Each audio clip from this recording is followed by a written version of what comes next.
اب یہ اختر مینگل صاحب کا جو لانگ مارچ ہے اس کے بارے میں لوگوں کی رائے ہے یا ڈسکشن ہے یا تجزیہ ہے لوگوں کا، اور کچھ اس میں اختر مینگل صاحب کی رائے بھی شامل ہے۔ لوگ ڈر رہے ہیں کہ اس کے ساتھ بھی انجام 26 نومبر والا تو نہیں کرنا، لیکن جو بھی کرنا ہے یہ آپ سمجھ سکتے ہوں گے کہ پاکستان کے نظام الدین صاحب اس کام میں کم از کم کامیاب ہو گئے ہیں کہ انہوں نے اٹینشن ڈائیورٹ کر دیا اور ایک ایسا ماحول کھڑا کر دیا ہے پیرلل اب جس پر آپ اور ہم سب ڈسکشن کر رہے ہیں، اور وہ ہمارا اس ٹائم کنسرن نمبر 1 بن چکا ہے۔ اب آگے چلتے ہیں، یہ خبر تو آپ کے سامنے رکھ دی۔ اب اگلی خبر جو ہے وہ کوئٹہ سے ریلیٹڈ ہی ہے۔ کوئٹہ میں جو ہے وہ انٹرنیٹ سروس بند رہی ہے آج پھر، اور میں یہ کہوں گا کہ پچھلے کئی دنوں سے بند ہے۔ اس سارے علاقے کے اندر انٹرنیٹ سروس کو بند کیا، جس سے ایک اور خوف و ہراس اور انسرٹینٹی کا ایلیمنٹ لوگوں کے اندر ہے۔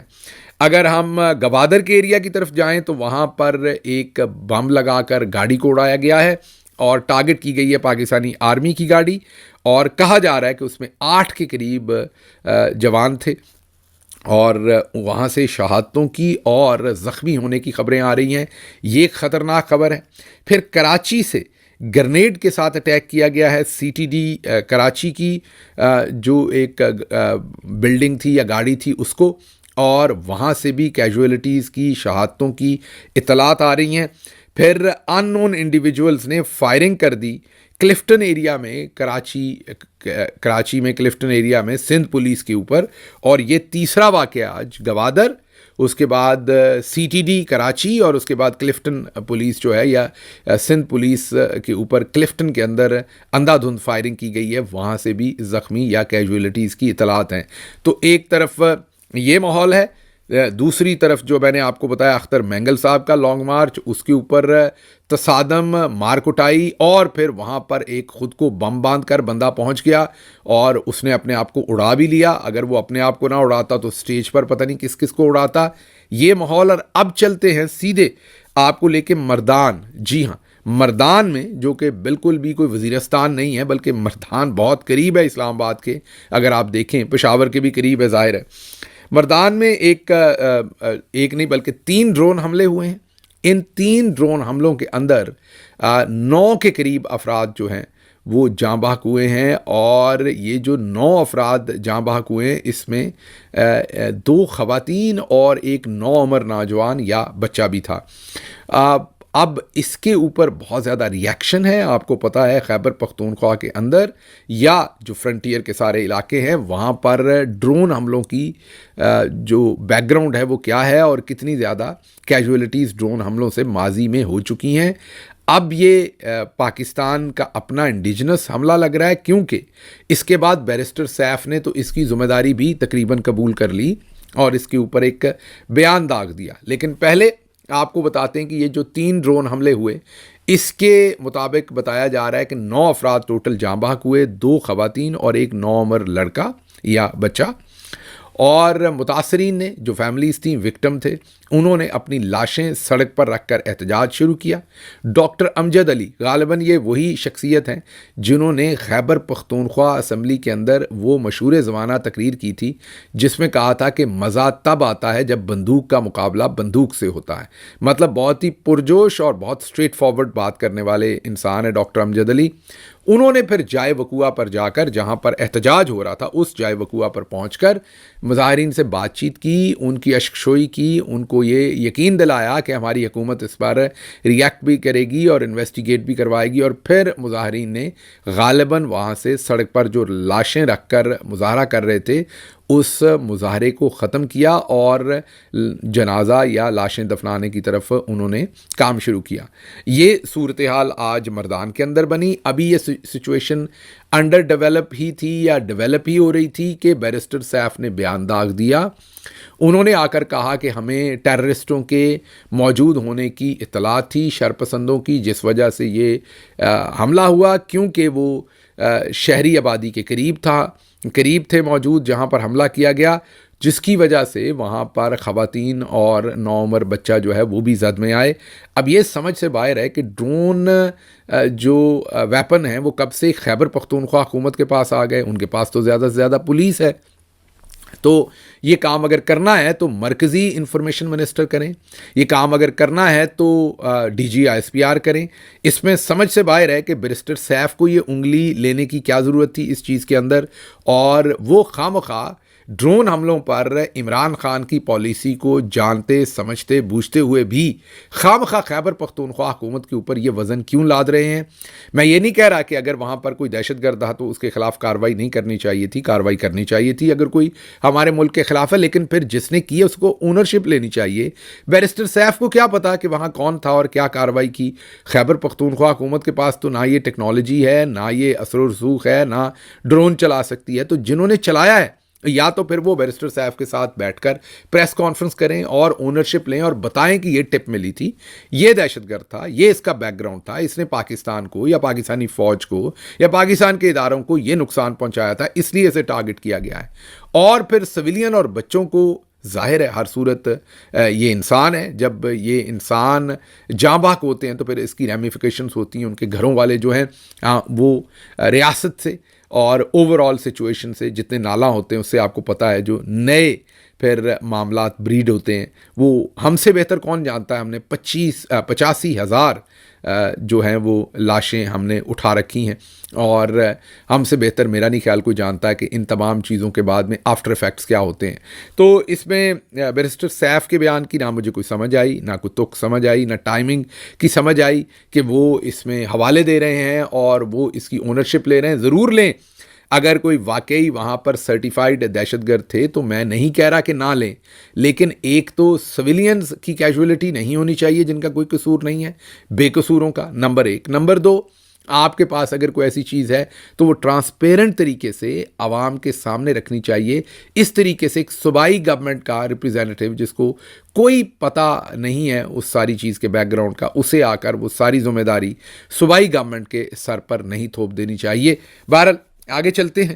اگلی خبر جو ہے وہ بھی انہی علاقوں سے ریلیٹڈ ہے، اور وہ خبر یہ ہے کہ 1 اپریل سے افغان شہریوں کو حراست میں لینے اور ملک بدر کرنے کے انتظامات مکمل کر لیے ہیں، یہ محسن نقوی کہہ رہے ہیں۔ اور اسلام آباد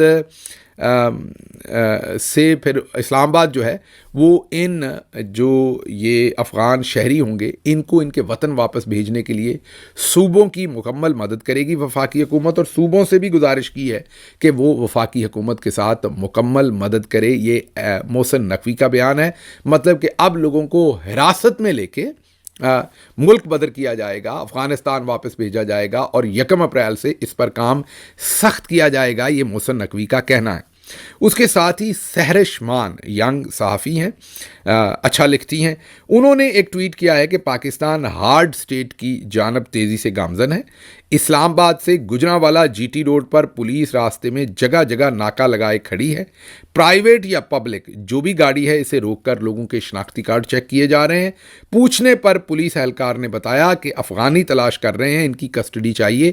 ظاہر ہے اگر آپ اسے ملا کر پڑھیں محسن نقوی کی سٹیٹمنٹ کے ساتھ تو بیان یہی بنتا ہے پھر کہ جیسے محسن نقوی کہہ رہے ہیں کہ ان کو واپس زبردستی بھیجنا ہے، تو آپ پورے ملک کے اندر طول و عرض کے اندر افغان سٹیزنز کو جو ہے وہ چیک کیا جا رہا ہے اور ان کو پکڑ کر پھر افغانستان ملک بدر کرنے کی کوشش کی جا رہی ہے۔ اب یہ سچویشن اگین میں دوبارہ یہی کہہ سکتا ہوں کہ اگر بہت ضروری ہے، جیسے عمران خان صاحب نے جیل میں کہا تھا کہ اگر لوگوں کو ان کے ملک بھیجنا ضروری ہے تو اس میں انسانی معاملات کو مد نظر ضرور رکھا جائے، بالکل اسی طرح سے جیسے امریکہ میں آج کل صدر ٹرمپ جب لوگوں کو ڈپورٹ کرتے ہیں تو یہاں بھی یہ بات ہوتی ہے کہ جو غیر قانونی بھی بھلے آئے ہیں لیکن ان کے جو ہیومن رائٹس ہیں ان کو ضرور مد نظر رکھا جائے جب آپ ان کی ڈیپورٹیشن کر رہے ہیں۔ پاکستان میں بھی ایسا ہی کرنا چاہیے کیونکہ یہ لوگ ڈیکیڈز سے پاکستان میں رہ رہے ہیں، دہائیوں سے، اور ان کو اگر آپ ہیوملیٹنگ وے سے واپس بھیجیں گے تو بجائے اس کے کہ یہ وہاں پاکستان کے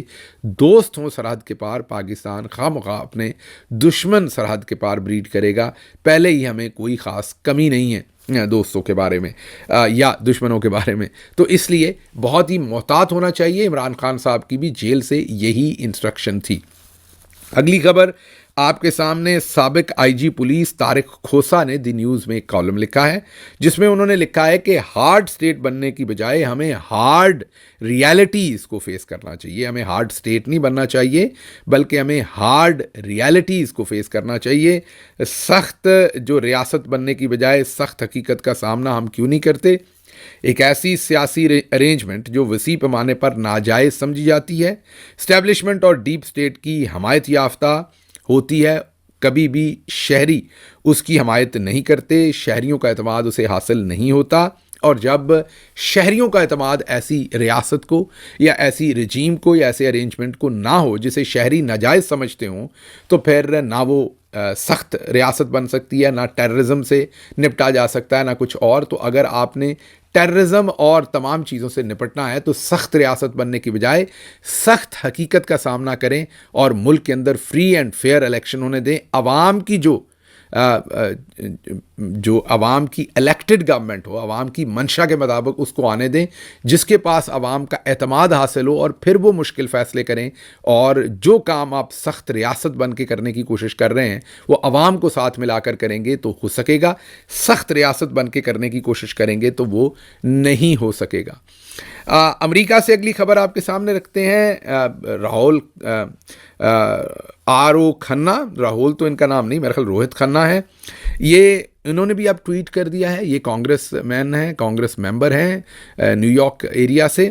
انہوں نے اب یہ کہا ہے کہ میں بھی پاکستان میں جمہوریت کے لیے کھڑا ہوں جو ولسن اور جمی پنیٹا کے ساتھ، اور یہ دونوں وہ کانگریس ممبرز ہیں جنہوں نے جو پاکستان کے اندر جمہوریت کے لیے ایک بل لے کر آئے ہیں، اور جس بل میں انہوں نے یہ تقاضا کیا ہے کہ army chief general Asim Munir ان پر پابندیاں لگائی جائیں، ویزے کی پابندیاں، سفری پابندیاں ان پر لگائی جائیں.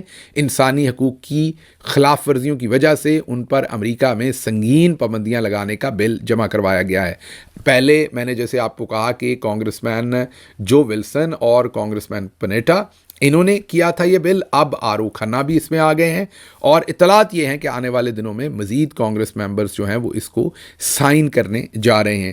اس کے بعد جو اگلی خبر ہے وہ آپ کے سامنے وہ یہ رکھنی ہے کہ جو منیف فاروق صاحب ہیں انہوں نے اب یہ کہا ہے کہ جو پی ٹی آئی ہے انہیں خمیازہ بھگتنا پڑے گا جو کانگریس کے اندر بل آیا ہے جو ولسن کا اور کانگریس ممبر پنیٹا کا. اب یہ مجھے سمجھ نہیں کہ پی ٹی آئی کو یہ خمیازہ کیوں بھگتنا پڑے گا. امریکی کانگریس کے اندر ایک بل آتا ہے، امریکی کانگریس مین لے کر آتے ہیں. پاکستان تحریک انصاف اس طریقے سے اس کی آفیشل اونرشپ بھی نہیں لیتی، کسی قسم کی کوئی سٹیٹمنٹ نہیں دیتی، لیکن اس کے باوجود جو ٹاؤٹ ہیں وہ دھمکیاں جو ہیں وہ پاکستان تحریک انصاف کو ہی لگا رہے ہیں کہ جو بھی دنیا میں ہوگا خمیازہ آپ کو ہی بھگتنا پڑے گا، آپ ہی کے سر ڈالیں گے. تو اس کا مطلب تو پھر یہ ہوا کہ تحریک انصاف کچھ کرے یا نہ کرے، ہر صورت خمیازہ تحریک انصاف کو ہی بھگتنا پڑنا ہے. تو جو جنرل صاحبان ہیں وہ ذرا ان ٹاؤٹوں کے حالات چیک کر لیں، اور اس کا مطلب ہے کہ یہ ان کے لیے دوست کم دشمن زیادہ ڈھونڈ رہے ہیں، اور لوگ پھر یہ سمجھیں گے کہ جب کچھ نہ کر کے بھی سزا ملنی ہے تو پھر کر ہی گزرو. تو اس طرح کے لوگ اگر کم بولیں تو اسٹیبلشمنٹ کا فائدہ ہوگا، جب یہ بولتے ہیں تو ان کا یہ نقصان کرتے ہیں، باقیوں کا تو کرتے ہی کرتے ہیں. آخری خبر آپ کے سامنے کوئکلی رکھتے ہیں. ہمارے معاملات میں نے آپ کے سامنے بلوچستان کے رکھ دیے، میں نے آپ کے سامنے مردان کے رکھ دیے، میں نے آپ کے سامنے کراچی کے رکھ دیے، گوادر کے رکھ دیے. ہمارا یہ معاملہ چل رہا ہے، ہم لاشیں اٹھا رہے ہیں، شہادتیں اٹھا رہے ہیں. دوسری طرف ایک دوسرے کے جانی دشمن سمجھے جانے والے چین اور بھارت اب مزید قریب آ رہے ہیں، اور چائنا کی BYD کمپنی جو ہے وہ ہندوستان کے اندر $10 ارب کی انویسٹمنٹ کرنے جا رہی ہے اور پارٹنر بن رہی ہے بھارت کے ساتھ، اور وہاں پر مینوفیکچرنگ پلانٹ لگانے جا رہی ہے. گاڑیوں کے پرزوں سے ریلیٹڈ اور دوسری ایسی چیزیں جو ہیں وہ وہاں پر بنے گی، اور دنیا کی جو ماڈرن ترین ٹیکنالوجی ہے اس کی یہ فیکٹریاں ہوں گی جو BYD لگانے جا رہی ہے $10 ارب کی خطیر انویسٹمنٹ کے ساتھ. تو ہندوستان اور چائنا بھی قریب آ رہے ہیں جو ازل کے دشمن تھے ایک دوسرے کے، اور ہم اور افغانستان جو قریب ہوتے تھے ہم دور جا رہے ہیں. میں نے معاملات آپ کے سامنے بتا دیے ہیں جن کو ہم ملک سے نکال رہے ہیں. اوور آل خطے کی سچویشن ہمارے ساتھ کیا ہو رہی ہے وہ بھی میں نے آپ کو بتا دی ہے. لیکن ہم نے پھر بھی سخت ریاست بننا ہے، ہم نے حقیقت کا ادراک نہیں کرنا۔ مجھے یہاں سے اجازت دیجیے، اللہ آپ کا حامی و ناصر ہو۔ پاکستان زندہ باد۔